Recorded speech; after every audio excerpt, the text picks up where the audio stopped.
as to how I changed from an evolutionist to a creationist. It's a very difficult story for me to tell, and I always tell it very reluctantly.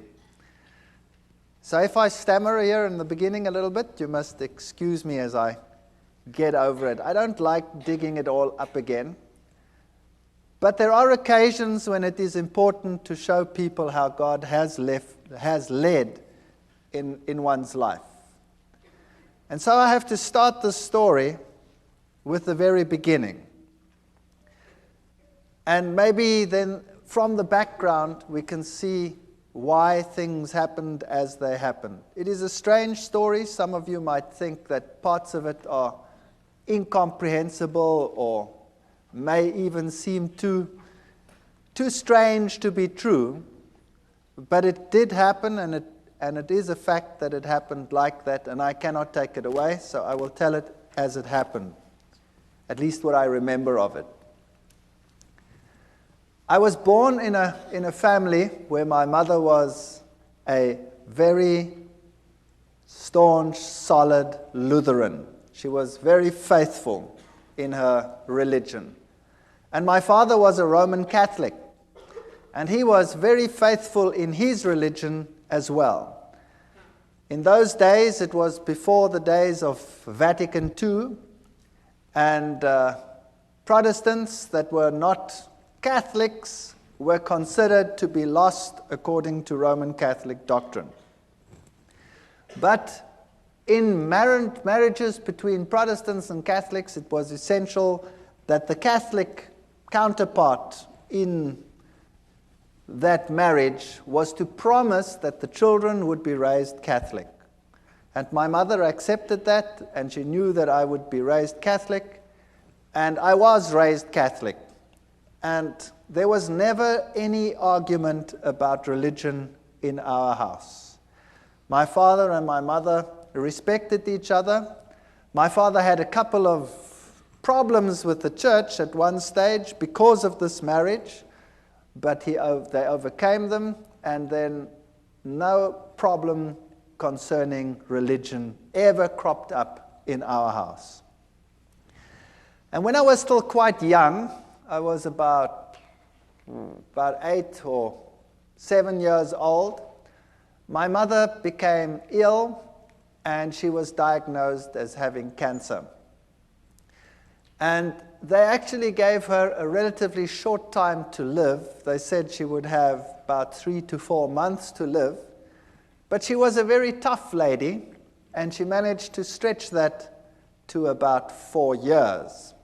She died when I was 12 years old. But those 4 years were very, very miserable years. She really suffered more than anybody else that I have personally been in contact with. She lost one part of her body after the other.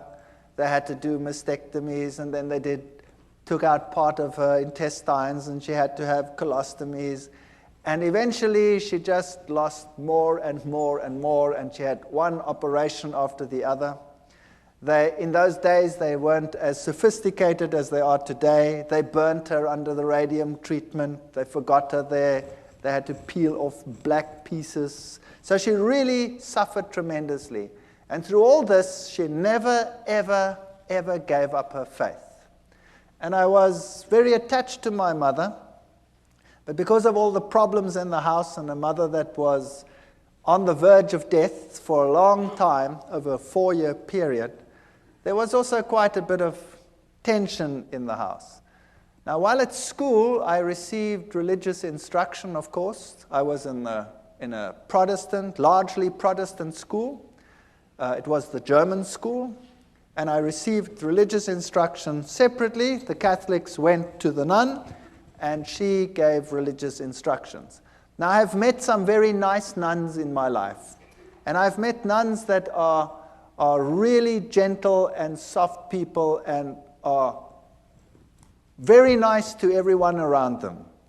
But this particular one, where I received religious instruction, was a very hard person, according to my youthful experience that I had at that time. And she would constantly tell me that it was such a sad thing that my mother, who being Protestant, would not see the kingdom of heaven, but that she would roast in hell forever and ever. And I resented this very much because I was very fond of my mother, particularly since she had such suffering in her life. And this carried on for about 4 years, while my mother was sick. And the more it carried on, the more rebellious I became about the teachings that I was confronted with. I used to attend church very regularly. I had to go to church every Sunday with my father. I went through all the things like communion and all the things that Catholics do. And I became so resentful in the end that I used to be incredibly cheeky in the religious instruction class. And I was then thrown out of the class and told that I was to sit outside in the courtyard. And then for a few years, I had living hell in that school because the headmaster was somehow in cahoots with all of this. And whenever he spotted me, he used to thrash me. And I used to take this quite well. I can be quite arrogant, or I used to be very arrogant. Maybe not quite so much anymore, but if you bonks me on the bean, maybe the old man will surface. I don't know. I fight against him all the time. And he used to thrash me, and I remember distinctly I used to bend down, and he used to hit me once, 2, 3 times, and I used to ask him, "Are you finished yet, or is your arm lame? What's the matter with you?" And he used to get so angry that he used to really whack me, and when he got to 6, then I'd say, "One more, please, because then I can take you to court. You're only allowed to hit me 6 times. That's the law." So I wasn't very popular.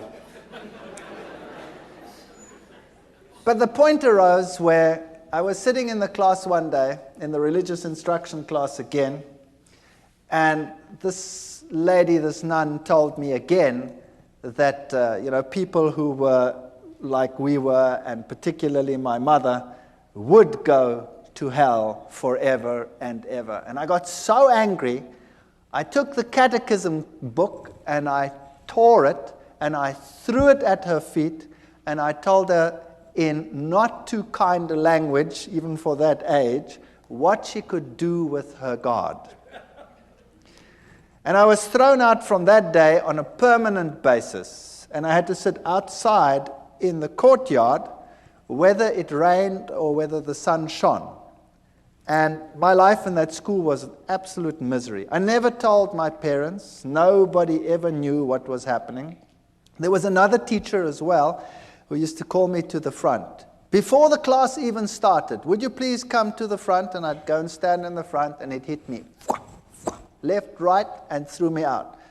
So I was being thrown out of 2 sessions on a regular basis, and I became an impossible child. I used to sit up in the trees when they come and look for me, the teachers, and I'd have these pine cones, and I used to throw them. Oh boy, those were the days. In any case, my mother finally didn't make it when I was 12 years old, and she died. And then from that time onwards, my home life totally disintegrated. My father married another lady who was a typical stepmother, sort of a fairy tale stepmother.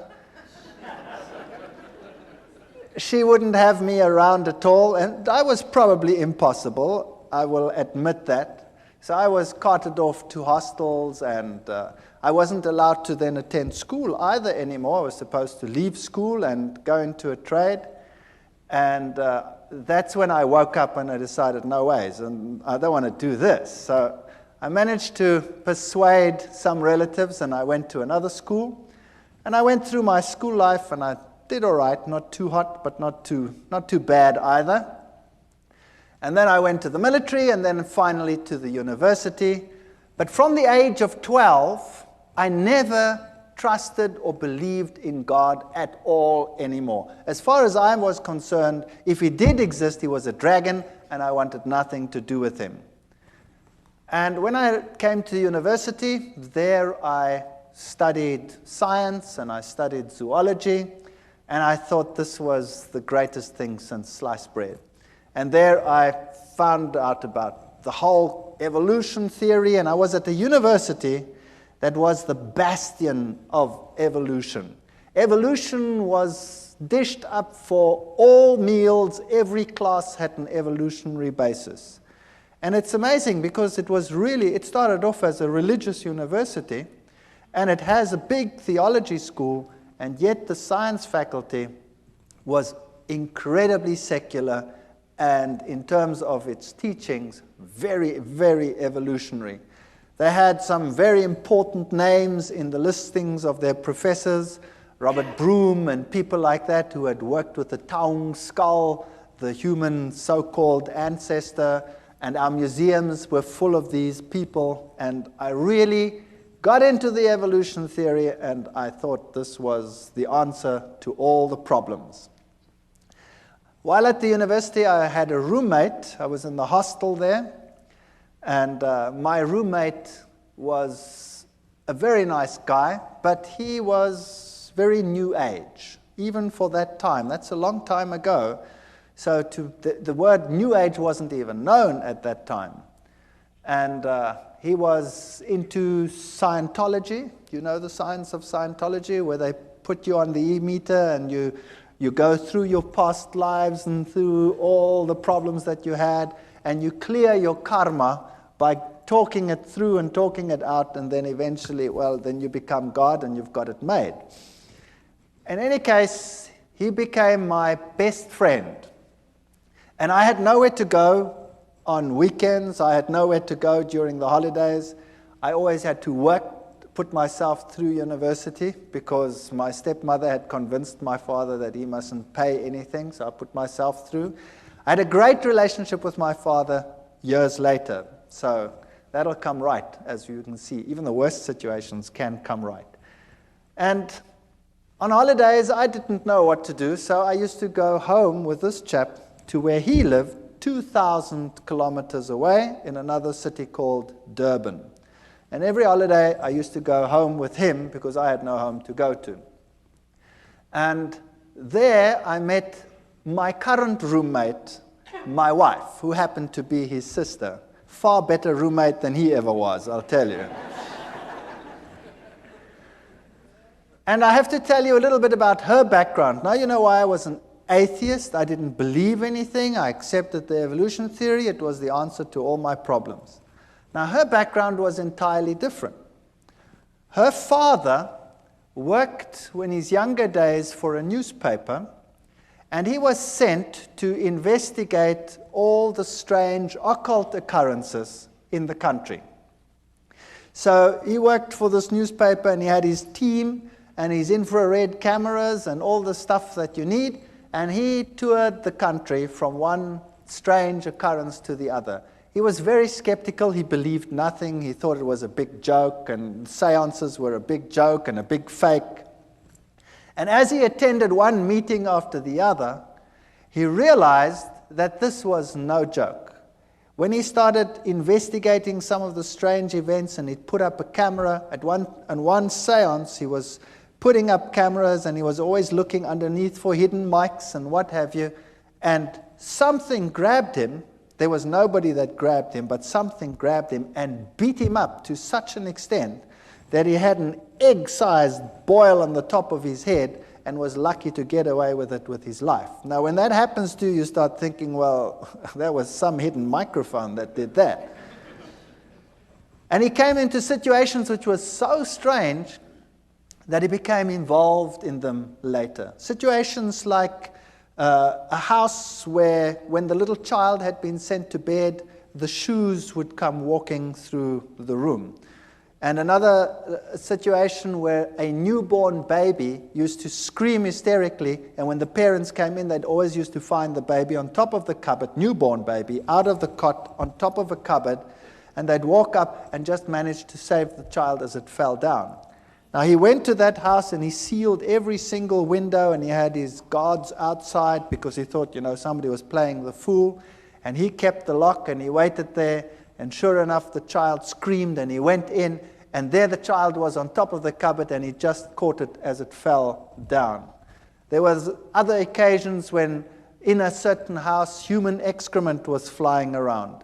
And he sat in this house, and it started howling, and the human excrement started flying against all the walls. Strange, strange occurrences. Witchcraft of the worst kind. There was one house that was plagued by a baboon that used to come in and tear everything apart. That's a big ape. And it tore everything apart, and it terrorized this family, and they could never catch it. And then one day, they shot this baboon as it came in, and it ran out, and the blood trail ended up on the veranda outside. And as they came out, the blood trail ended, and there lay one of the workers dead. So this was typical African witchcraft as you find it in Africa, in some places even today still. And this convinced him that there definitely was something going on, and he got into seances more deeply. And then he started learning that, there were higher mediums and lower mediums, the riffraff mediums for the lower people, the higher mediums who communicated with the better spirits. And this is how he became involved in this type of thing, and then eventually he moved into the New Age sort of movement and became very high up in this sort of agenda. He wrote books on it, and he was very well received in those circles. Later in life, my wife's parents got divorced, and he married a lady who was also very, very high up in the New Age movement. In fact, she is one of the instructors in the Course of Miracles. She teaches people how to become Christs and to perform miracles. Incredibly evil situations sometimes in that house, and the occurrences that happened in my wife's house as a child were very strange indeed. They would have one chair where there was always someone sitting breathing heavily. And they had a cane that used to go walking and a rattling and sort of things like that. She grew up with this situation. To her it was nothing. She was used to it. Now to me it was very strange, and I was an atheist. I didn't believe anything. I tried to rationalize it in a scientific sense. And then when my wife and I got married, we moved to the city where I was in the university, and for years there was no real problem. And then my wife, we had the first child, the second child, and then the youngest child my wife was expecting when my father-in-law came to visit. And he moved into an outside flat that we had, an apartment, and there he stayed with us. Now, thinking back, I know that this is where it all started.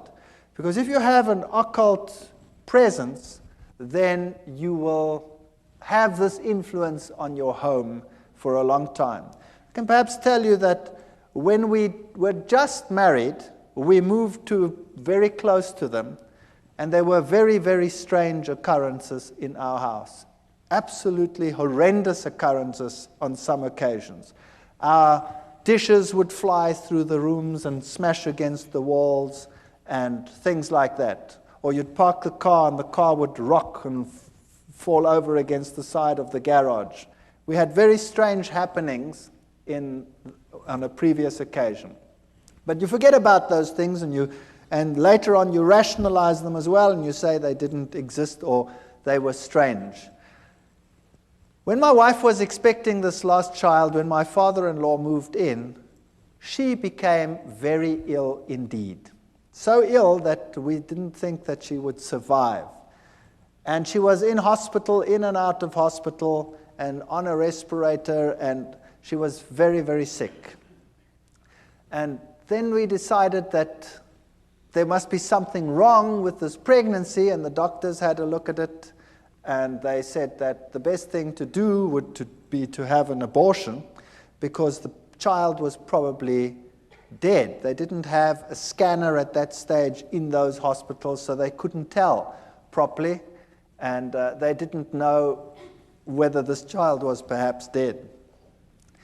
So we decided that we'd have to transfer to another place where they could do a scan, which we then did. And she was very ill. She had a very high temperature, and they did the scan, and this little fetus was only about so big, and he was perfectly well, and he was sucking his thumb, and we decided that we weren't going to do this. We were going to sit through it and see what happened. And eventually, through 9 months of hell and of sickness and coughing, and more in hospital than out of hospital, my wife was discharged, the child was born, and this child was the most miserable child that you can imagine. He was impossible. He used to scream from morning till night.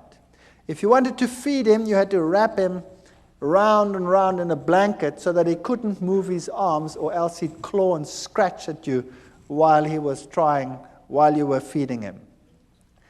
And if you put him to bed, he would scream and scream and scream. And so we had a technique where you sort of sit there and rock and rock and rock the bed until he finally falls asleep. Then you sneak off to bed and you try and fall asleep, and the minute you sleep, he screams again. And this carried on for months. It was absolutely chaotic. And nothing you could do could console this child. My wife was a wreck. I was a wreck. We were all totally destroyed. And then one night at 2 o'clock, I had a dream that I was being strangled. And it was so vivid that I woke up with this perspiration falling down my face, and my heart was pounding like some drum inside me. And I sat upright and tried to recover from this terrible nightmare. And the next moment, the little one in the next room screamed as if he was being murdered. And my wife and I got such a fright, we stormed out of bed, ran to this little baby, picked him up, and as we picked him up, he started shaking violently. And his temperature would rise, and then he'd go into fever cramps. And so you rushed him off to hospital, and they had a look at him, and they had to put him in a refrigeration tent. They had a tent sort of that's cooled, and put him on a drip, and then it would be touch and go whether he would live or whether he would die. And he'd recover from this and come back home as impossible as he was before. And it would go fine for about 2, 3, 4 weeks. I can't remember what the gap was in between. And then precisely 2 o'clock at night, exactly 2 o'clock, it was uncanny. We had a clock on our bed, and it was a display clock, so you could see exactly 1400 hours, and 2 o'clock, whatever it was, 2 o'clock in the morning, that's when I woke up, with this terrible feeling that I was being strangled. And I shook my wife and said, I've just had that terrible dream again. And then the little one would scream in the next room, and we'd run, and we'd pick him up, and the same thing would happen. It was so bad that we would think that we wouldn't make it to hospital, the child would die. There was nothing you could do. As soon as he started the screaming, his temperature would just rise, and it would just go so high that he would fall unconscious. Eventually, they got to know us so well that the hospital had this place prepared for him whenever it was necessary. They didn't know what was the matter with him. They could never find out.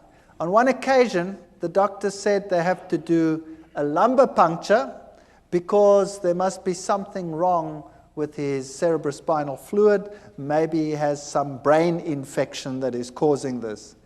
And I remember taking him to this hospital, and he was just a baby. And afterwards, he screamed so that my wife became quite hysterical. When the doctors came out, they said, this is incredible. There were 4 adults that had to hold this child down. He was less than a year old, and the 4 adults had to hold him down because he was plucking them around. So this little chap was, if anything, definitely very much possessed. And you can rationalize it if it happens once, and you can rationalize it if it happens twice.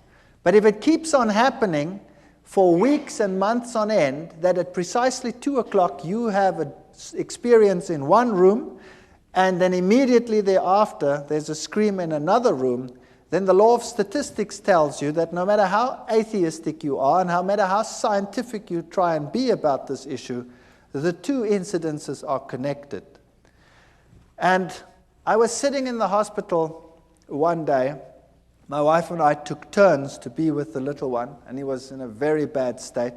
And it had happened for the umpteenth time. And there I was in the hospital, and I was marking papers. I remember it as if it were yesterday. I was marking. And all of a sudden, in this refrigeration tent, this child started shaking. And he started getting one of these attacks and fits in his bed. So I went and ran and called the nurse, and I picked him up. And he shook so that he tore the drips out. Now, this child had been on so many drips that they couldn't find the veins anymore on his arms or on his legs. So they had to put it into the veins here on the head. And he shook so that they tore out. Now I've got this child in this fit, and I've got this child with his thing torn out, and he tore the vein completely, so the blood was running down his face. And it was such a horrible sight that I went crazy. I couldn't handle this. And eventually he calmed down, and they put him back in the tent, and they got the drip back in, and he managed to survive the night. But that night I sat there and I said to myself, what can I do? There is no medical help. Nothing can help us. And the two incidences must be connected. Where do I find help for this situation? And they tell me, once a Catholic, always a Catholic. And as I was sitting there that night in that hospital, mulling over these things, the images of the Catholic Church and its power over demons, and the film The Exorcist was just in circuit. And I thought to myself, perhaps I can go back to my old church and ask them to help me. So I made a resolution that I would do that because I had no other way out. And the next day I went to the Catholic Church, and the Catholic priest was sitting in his room, and I remember this as well too. He had the glass there, and there was a brandy bottle there, and he wasn't too sober. And I went up to him and I said to him, I'm a Roman Catholic, but I don't come to church, and I have a problem. And he said, well, what is your problem? He was very nice. And I said to him, well, I'm an atheist and I'm a scientist. I don't want to talk about this thing like that. And I sort of ummed and ahed, and I said,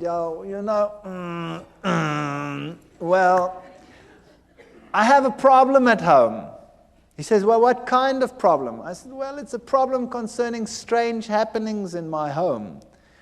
And he says, oh, no. I want nothing to do with that. And he said, it's not my field. Give me your name, give me your telephone number, we'll come back to you.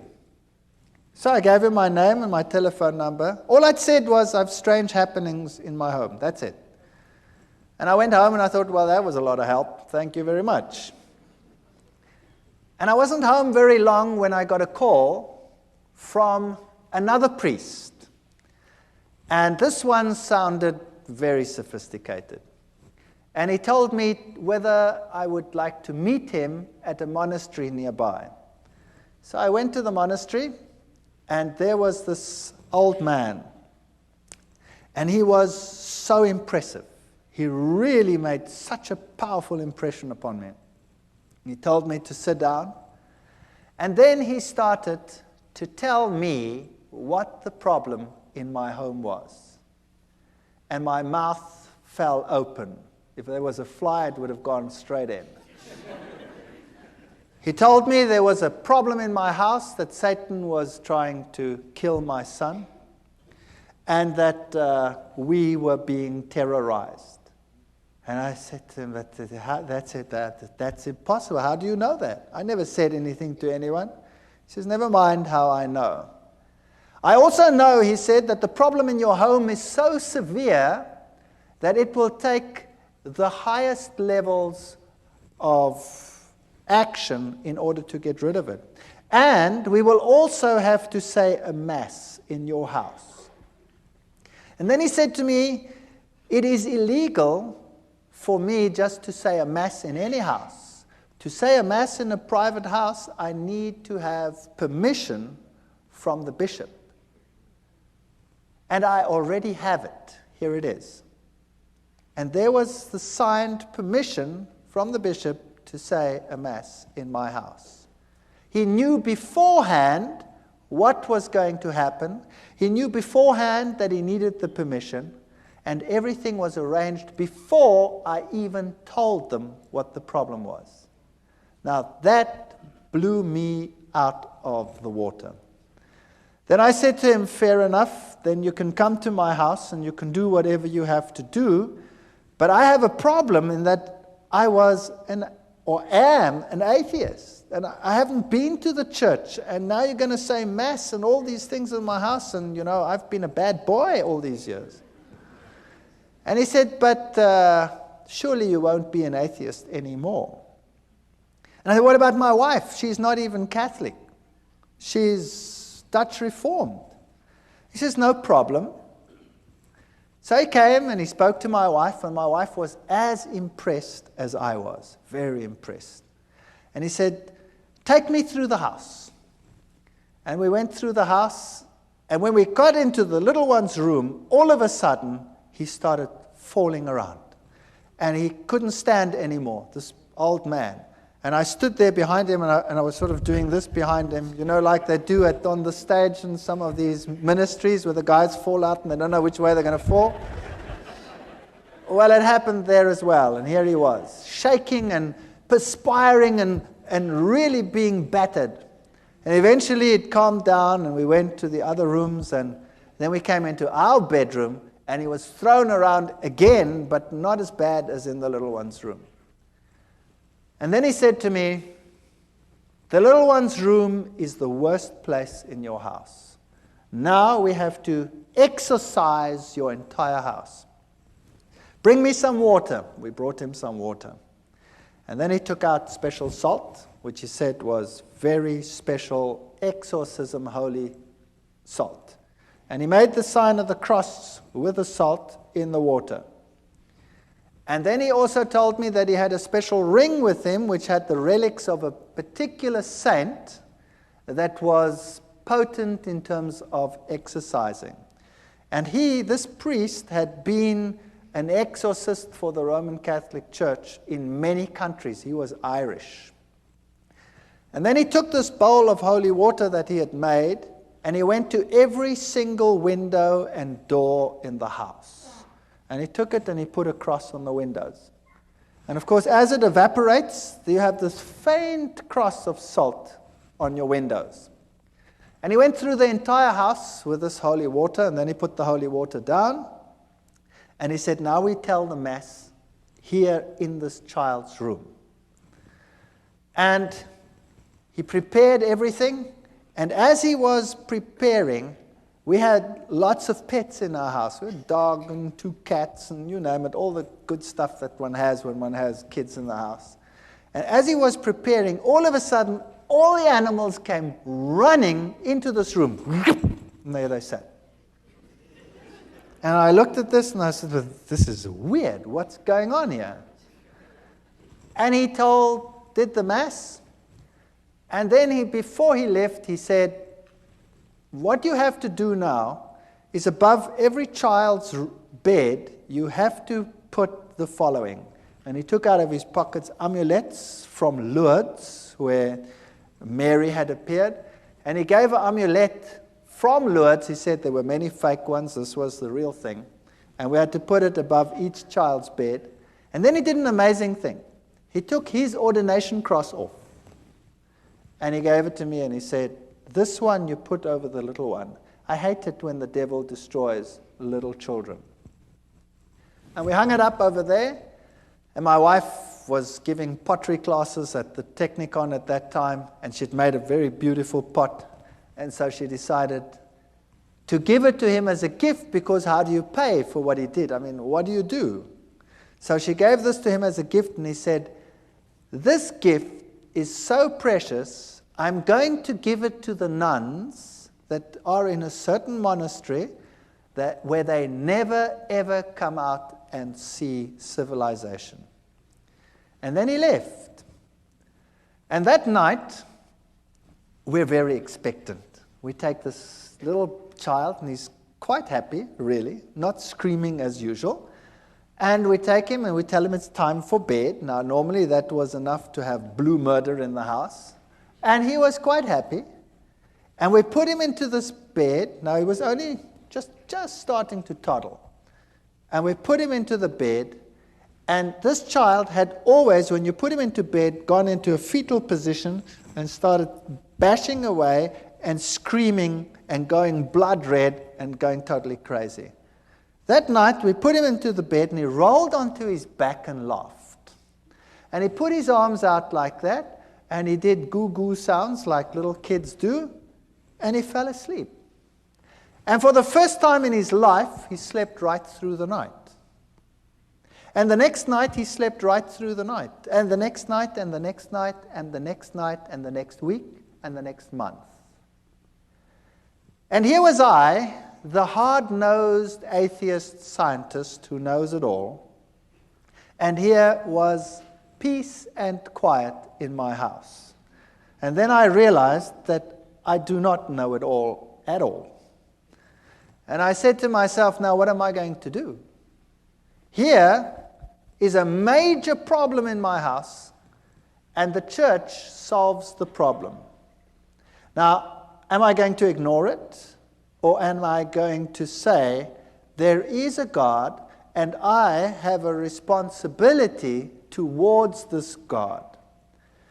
And I wrestled with this for a number of months. I really wrestled with it, and my wife wrestled with it. And then I said, well, I have no choice. I have to go back to the church. Fortunately, my oldest son was at the point where he has to go to communion classes, so that gave me an alibi to go to church. So I went to church, and one or two students, it's a small university town, still say, what are you doing here? I said, well, my son has to go to communion, you see. And I started going to church, and I became quite involved in the church again. Every Sunday, faithfully, everybody went to church. And my wife started saying that this is the way to go. She also wants to go to church, but she didn't get herself quite that far yet. And because there was such peace and harmony in the house, we became more relaxed. And one day I was sitting there, and I thought to myself, this house needs a change. And typical German, I said to my wife, if we did this and that and the other, then, we could do something with this house. And I climbed into the roof and looked what was a bearing wall and what was not a bearing wall, and then I just took a sledgehammer and smashed out everything that irritated me. And we decided to restructure the whole house, which we did. I managed to accumulate some money, and I wasn't in great problems. And then we redid our entire house. And during the process, I had to go and see a man for the kitchen. I wasn't really involved in the church yet. I'm sort of in the stage of, I don't really know, but. And the man who did the kitchen came and said to me, by the way, I walk with the Lord. And I still remember distinctly thinking, oh, brother, another one who walks with the Lord. And I said to him, okay, that's fair enough. You walk with the Lord. I was very cheeky. You walk with the Lord, but I just want a kitchen. Is that okay? And he said, yeah, okay, that's okay. But can I give you this? And he gave me a pamphlet. And, well, he was a nice guy, and, I stood with the pamphlet, and I put it in a drawer. And I said, well, I'll read it later. And then he put the kitchen in, the house was finished, and when this was all done, I started going back to the church. And this carried on for a period of 1 year. And I faithfully went to church regularly. And I always sat there on a Sunday morning and I marveled at all the things that I knew were happening in the Catholic Church. I went through the catechism again as my son went through the catechism. And I wondered at the same ritual happening every time. You know, the host going up, the change from bread to divinity, the little box with the red light where God was. And I started puzzling as to why God wanted the same things over and over again, and why he was satisfied with the same ritual over and over again. But I was convinced this was the truth. I was convinced Catholicism was God's representative on this earth because it had solved a problem in my home. But I wanted to get to know this God. And I wanted to know what it's like to have a relationship with this God. And I looked at the charismatic movement where they had the slaying in the spirit, and I thought to myself, isn't that perhaps the experience that one must have in order to know that this God really exists? Because I don't really feel him. I don't know where he is. But on the other hand, I'd always been so skeptical of this, and I'd always said to myself, these people with their religious crutch. And then one day, I was sitting in class, and I was giving a lecture to a first-year group of students. I'd spoken to the priest, by the way, about evolution, and the Catholic Church said to me, of course there's evolution, there's no problem with that. So I had no problems with that either. I could carry on with my evolution and now believe in God. It was quite a nice arrangement.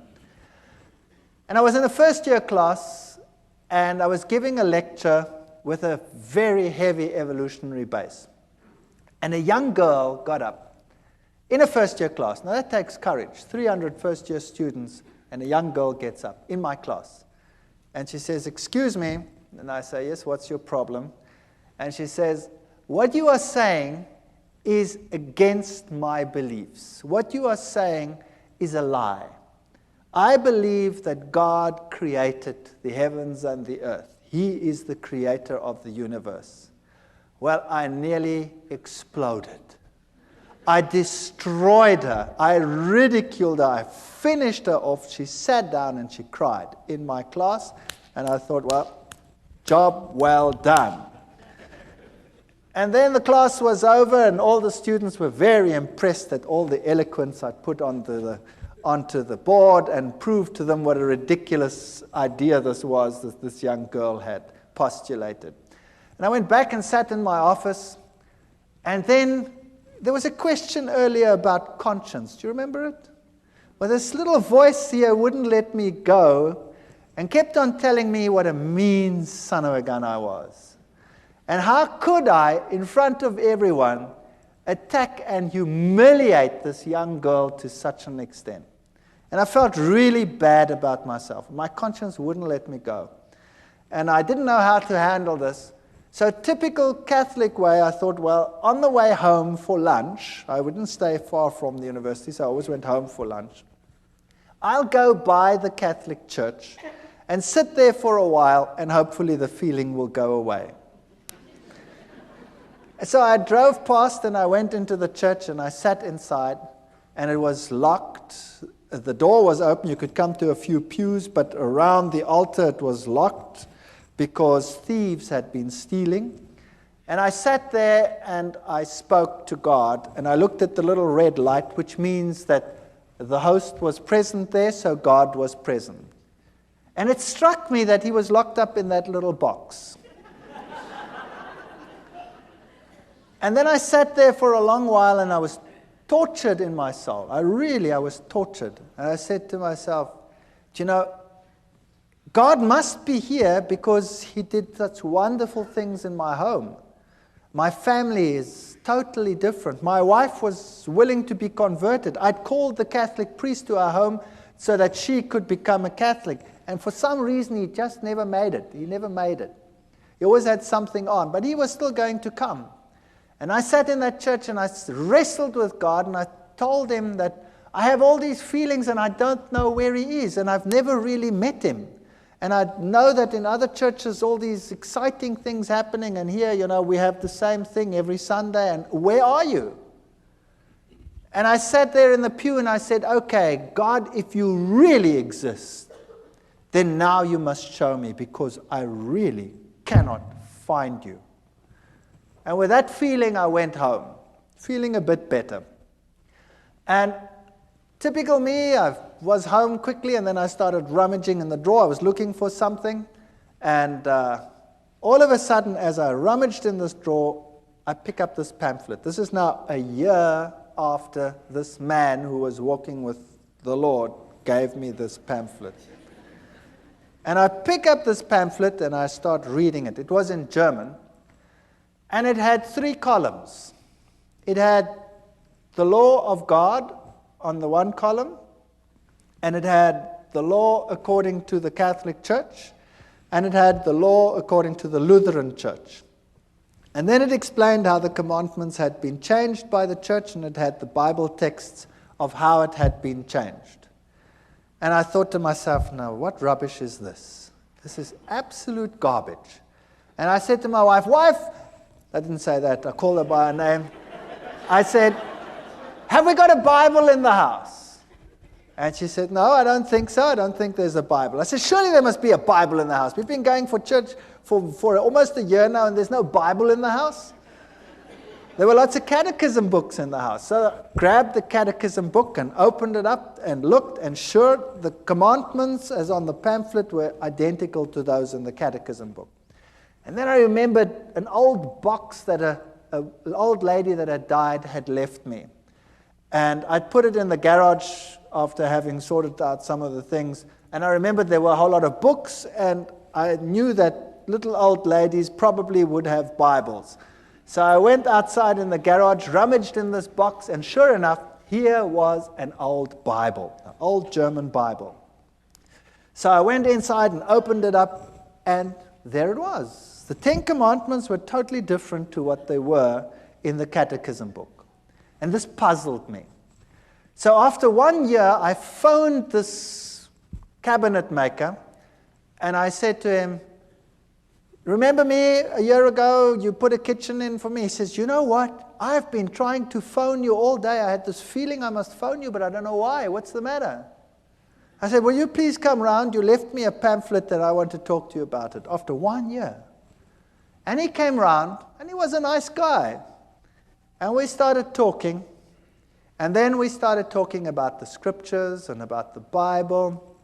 And we started talking about the book of Daniel and the prophecies pertaining to Daniel chapter 7, and I went through it with him, and we wrote, and we worked till about 3 o'clock in the morning.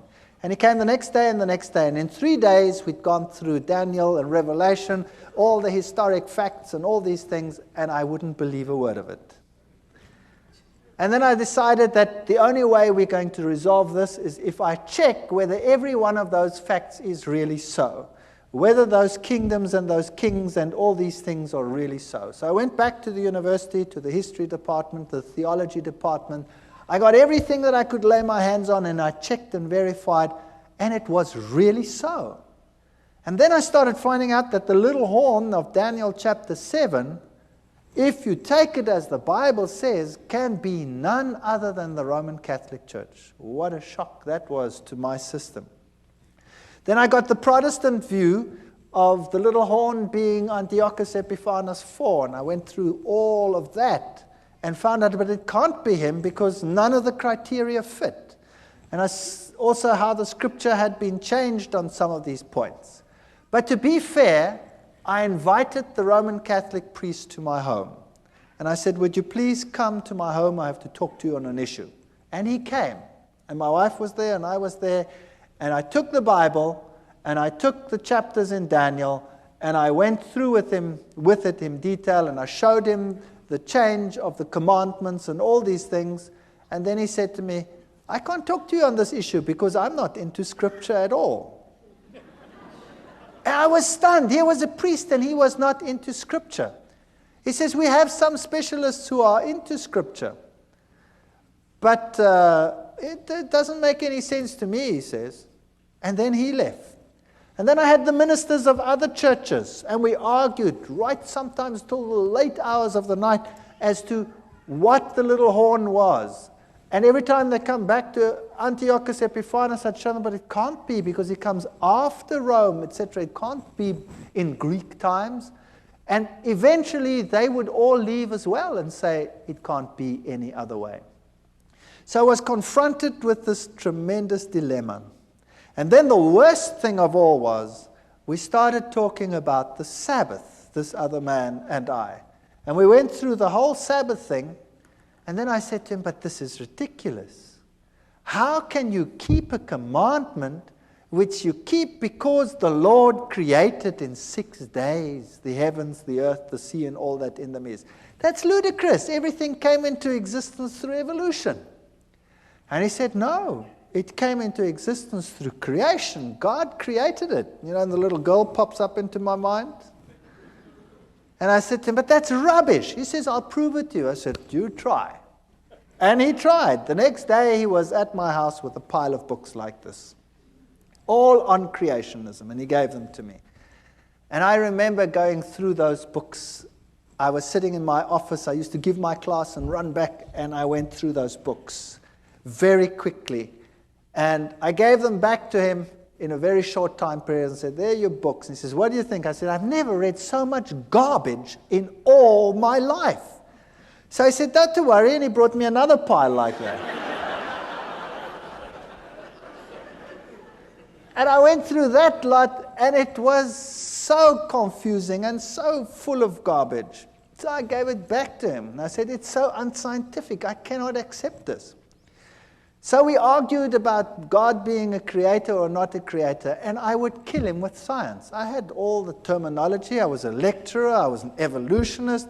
I knew what to tell these people. I've been trained to wipe out people who oppose, the scientist on any of these fields. And he got so frustrated with me. And then one day he was so frustrated, he says, you know what? I said, what? He says, I haven't got a problem with evolution creation. You have a problem. You solve it.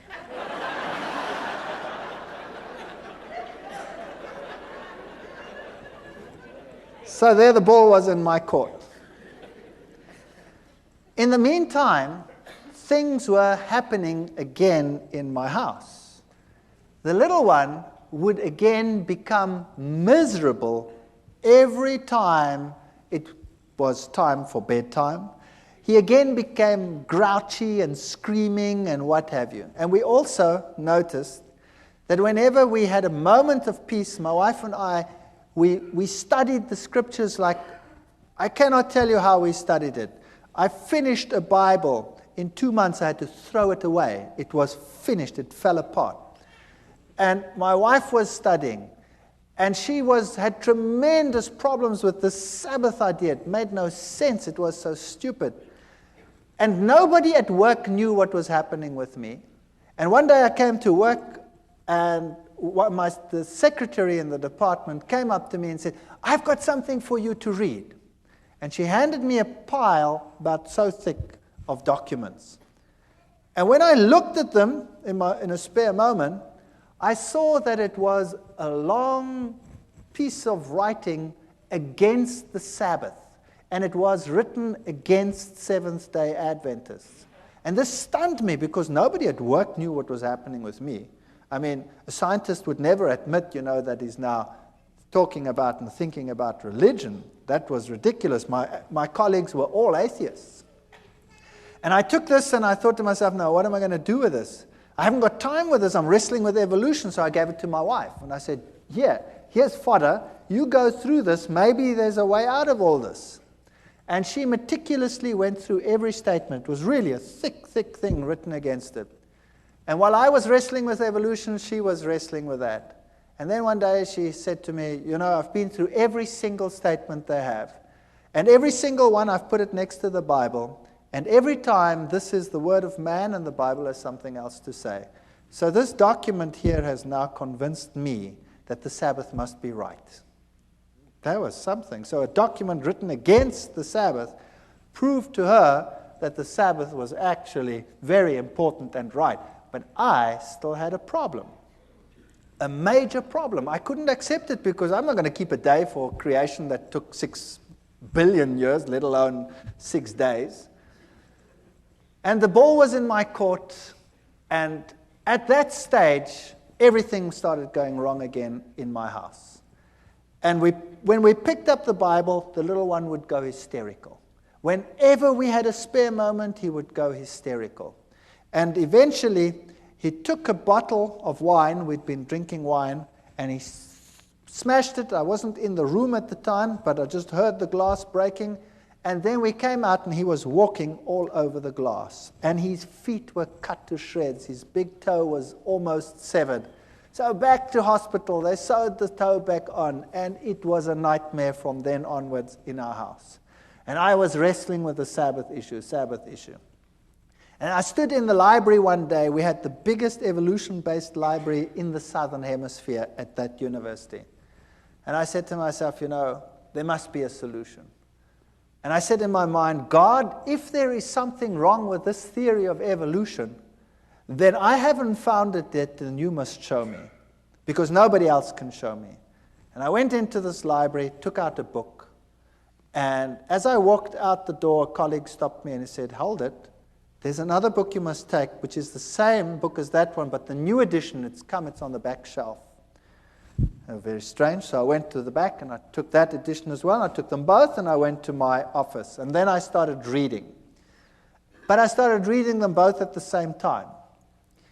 And then as I looked at the one, the old edition would say that there is a major problem with the cetaceans, with the whales, because they appear suddenly in the fossil record fully formed.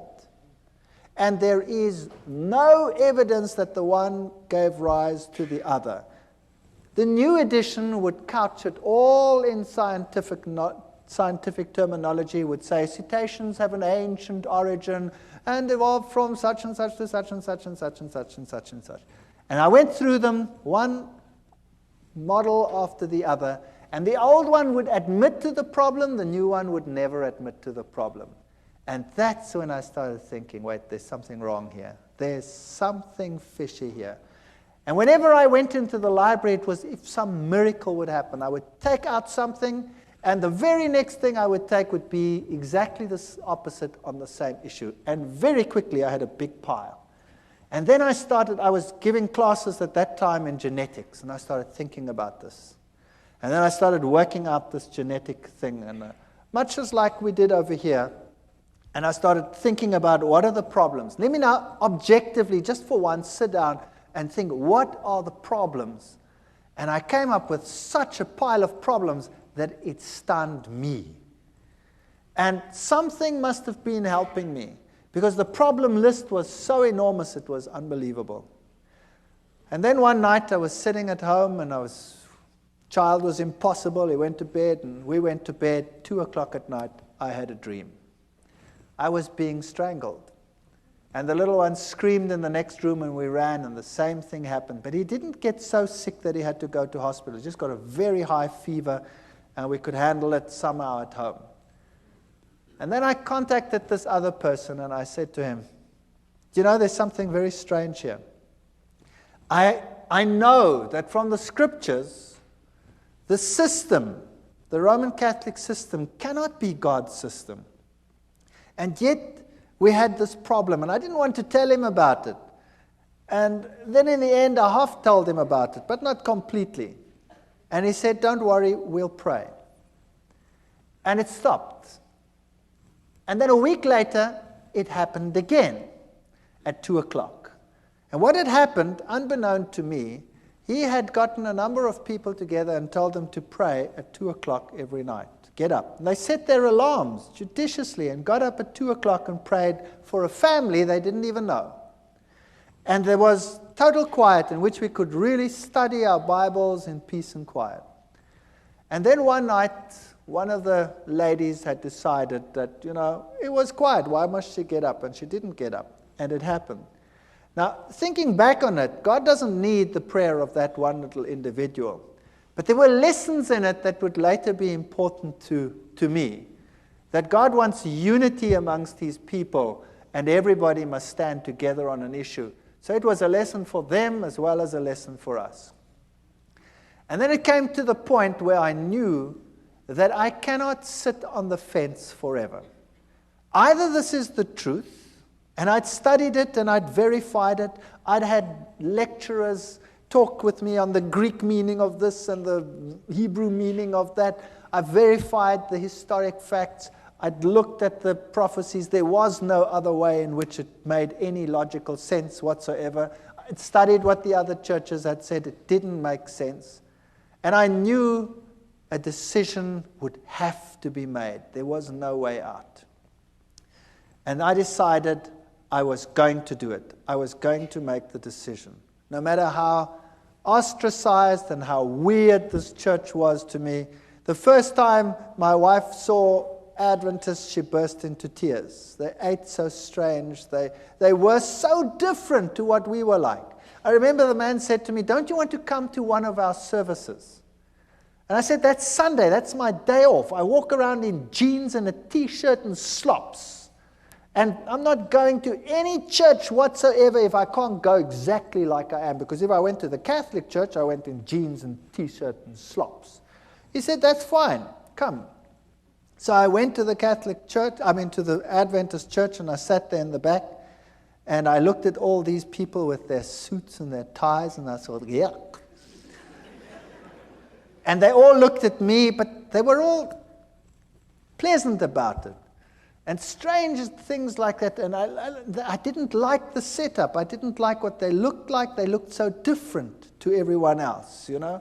My friends were rough, and they would make coarse jokes and all kinds of things, and these were so different. My wife burst into tears when she saw things. She said, "I don't want that lifestyle. I want my old lifestyle. We used to sit around the swimming pool and drink beer and have friends over and, have parties and stuff like that." And they were so different. It's so night and day difference that you think you could never be happy over there. She cried and cried and cried, but knew somehow she'd have to go back in any case. And then one day I decided that I couldn't take it anymore at work with all this evolution teaching. And another strange thing happened. I was asked by the then head of the department to lead an evolution discussion group with the postgraduate students about 2 weeks later. Everybody gets a turn, but mine wasn't for months. Something happened and mine was moved forward.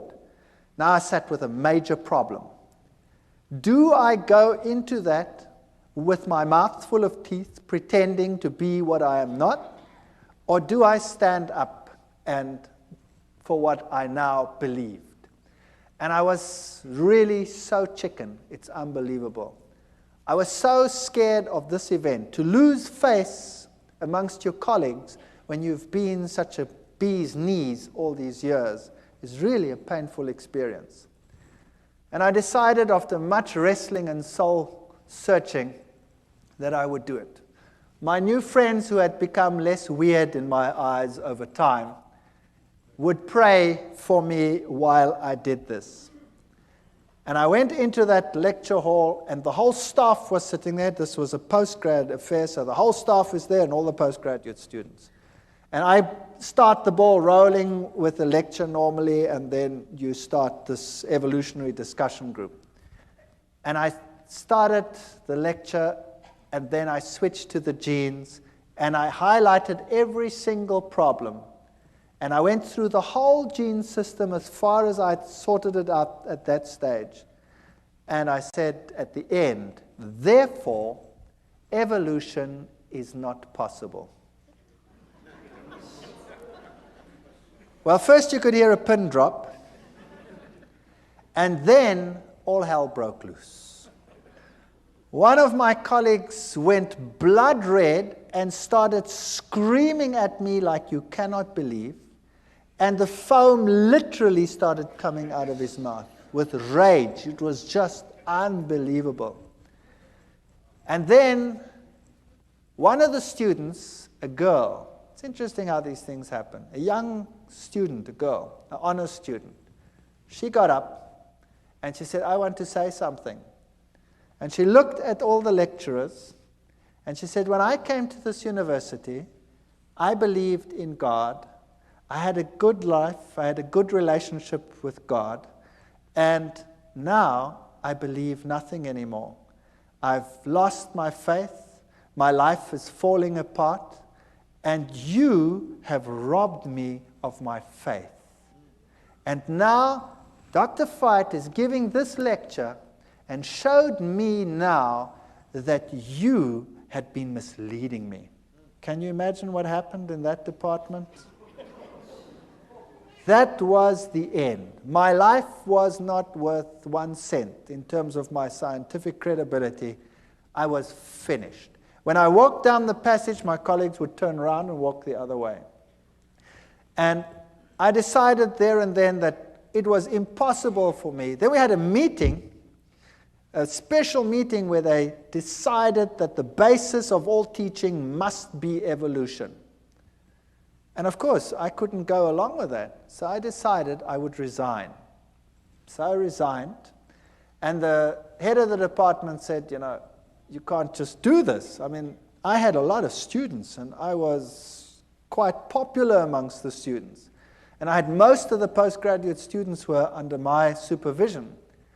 And then the rector of the university called me in. And the rector said I must come to him. And I thought to myself, wow, now I must go to the rector. What do? I've got nothing decent to wear. I've never possessed a suit in my life. I bought the suit to go and see the rector. Can you believe that? And when I put on the stupid suit to go and visit the rector, something struck me between the eyes like a hammer blow. It's just a personal thing for me. I thought to myself, now look what you're doing, you idiot. You go and put on a suit to go and speak to a man, but when you go to visit God, you go in jeans and a T-shirt. Purely a personal thing. I don't mind anybody coming to church in jeans and T-shirts. That's fine. It's just for me personal. And that bugged me. And then I went to the rector's office, and I sat there opposite the rector, and we started talking. And he talked with me for 1 hour. And it was very difficult for the university to get rid of me because I had all these students. And we started talking, and then eventually he said, what if you decided that you do not rock the boat anymore? Then, we could give you something better. Well, that would be a professorship. I was a pretty young guy. I would just about be the youngest professor in the university. And I looked at him and I said to him, the price is too high. And I will leave in any case. And then he says, that's very interesting. By the way, who do you think has the truth? And there I sat, my mouth full of teeth.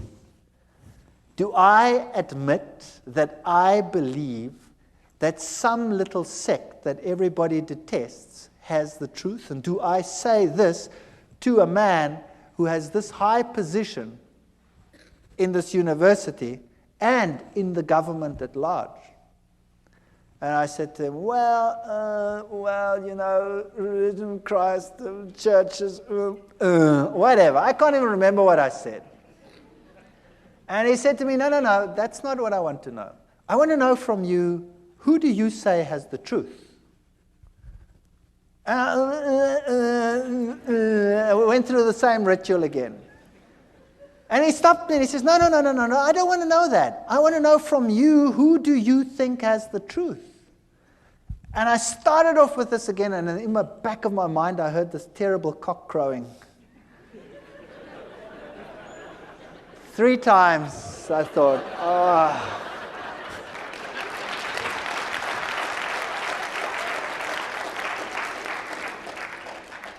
And I said to him, I think it's the Seventh-day Adventist Church that is preaching the truth.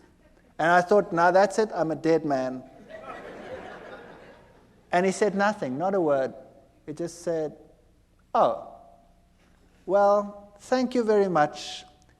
Congratulations on your choice, and I hope things go well with you. And that's it. And I've resigned from the university.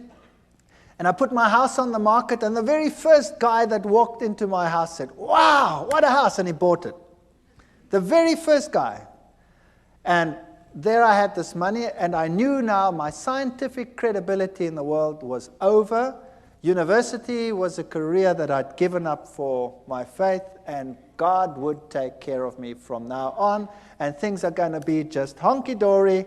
I'm going to now take this money, and we're going to do something great with it. We're going to start a little farm somewhere, and we're going to get people to come, and we're going to witness, and we're going to do great things with all this money. And I got some guys together, and we started this thing. And then we planted wheat, and the wheat grew like crazy. And it stood so high that the farmers in the entire district came and said, "You guys, you were at university, you know something special." And I said, "Well, nah, we're doing exactly the same thing you're doing," but I think to myself, it's because we're walking with God now. That's why our grain is so much higher than yours. If you would do the same thing, then your grain would also be better. You see, once a Christian, boy, everything will go just great. And I was quite happy to be out of the university, and we moved out to this place, and we started this whole thing going. And then our money was all invested in the land, and we invested lots more money on loans and things for whatever is necessary to put in the wheat crops and all this sort of thing. And then a flock of birds arrived, such as you have never seen in your entire life. And they ignored all the farms with the little wheats on them, but they sat on mine and made it home. And they were just stubbles. And then, you name it, it went wrong. Sanctions came in against South Africa at that time. The economy was totally destroyed. Interest rates that had been at 3 and 4% shot up to 28, 30, 36% in some cases. And loans that were nothing to repay became a total nightmare. And the only means of making money was taken away, and we were totally destroyed. Everything I ever possessed was gone with a wave of a wand. It just ran through my fingers. And all the crutches that I'd been leaning on were gone. And the birds ate my fields. And I said to God, "How can you do this to me? How can you destroy me? How can you allow this to happen? And I have no means of supporting myself. I have nothing. My scientific credibility is zero. I can never go back to my previous job. I'm finished." And it got worse. And it got worse. And eventually, we had nothing left. No food, no nothing.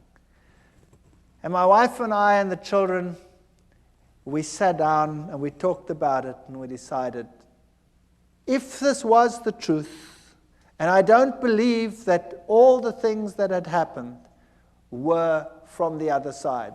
You see, when I made my decision, that child of mine had changed. He became a totally different child. Whereas before, he wasn't sick, but he had a dark, somber look in his face. He changed to such an extent that he became the sweetest, nicest child in our entire home. He became a pleasure to live with. And I knew that what had happened before was a ruse. I know the Bible says Beelzebub wouldn't drive out Beelzebub. But what had happened in my house is that he wasn't driven out by Beelzebub. When the Catholic Church had come and done its thing, Satan had told his demons, "Stand back." And when you stand back and allow the child to lie back and relax, they will be ensnared twice as much as they were before. And it happened. But after we made our decision, this child was completely cured. He is the most spiritual of all my children.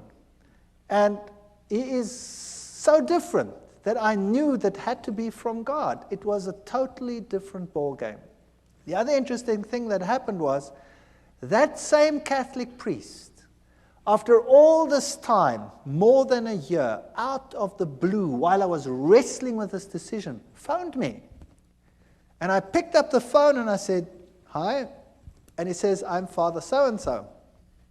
And I said, "Yes, that's strange. Why are you calling me?" And he said to me, "You know your father who's dead? Your father is having terrific problems out there in purgatory." It's true. He said that. And I said to him, "But how do you know?" Having done the study on the state of the dead and all these things and knowing what happened, I said to him, "How do you know?" He says, "The nuns that never see the world, they have been told by the other side that your father is in trouble and he is in trouble because of you. And you had better get back to the church quickly. And you had better start praying and having masses said so that this problem will go away." And I said, "Thank you very much for the information," and put the phone down and remember thinking, "You're too late, devil. You are too late." That man was a nice man, and he is deceived, I know. And the Lord will hopefully lead him to a better life and a better understanding one day. But here I was on this farm with no money, no means, no nothing, destroyed career, no chance of getting back, ostracized, laughing stock of the academic world, and no money. And we knelt down and we claimed every promise in the Bible and said, "Lord, you have promised you will take care of all our needs. You have promised that the children of a righteous man will never be seen begging in the street. There is no way out of the dilemma that we have. There is no money, there's no food, there's nothing. But we believe your promises." And we wrote a letter, and we put it down in writing, all the promises, and said, "You cannot lie. Therefore, these promises must be for us. And if our life out here is destroyed and our farm is destroyed, then so be it. There must be something else that you have in mind." And then we went to bed. And the next morning at 8 o'clock, the phone rang, and a professor from another university phoned me and said one of his colleagues has got a major problem and has to go away and has to take extended leave for a year.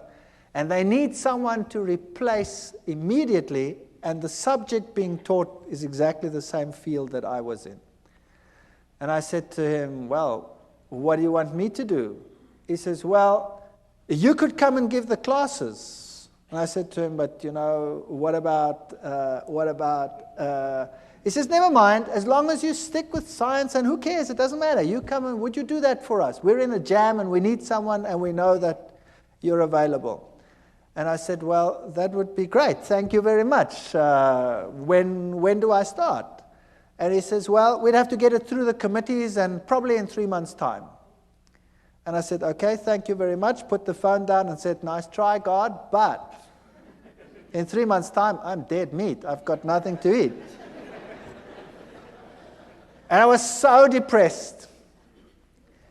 And then about 20 minutes to half an hour later, the phone rings again. And it's the same man. And he says to me, "Something strange just happened." I said, "What happened?"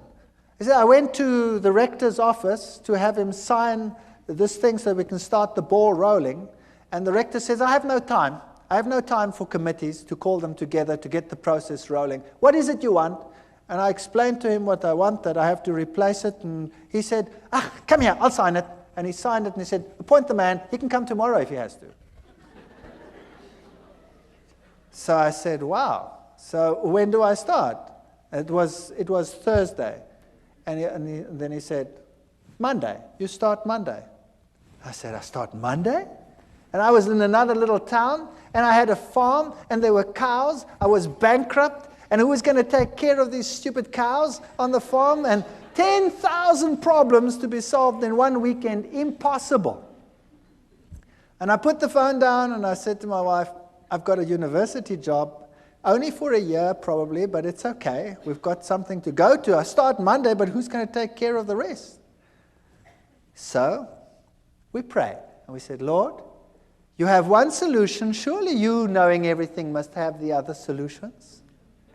And we had hardly finished when there was a knock on the door and a young couple arrived.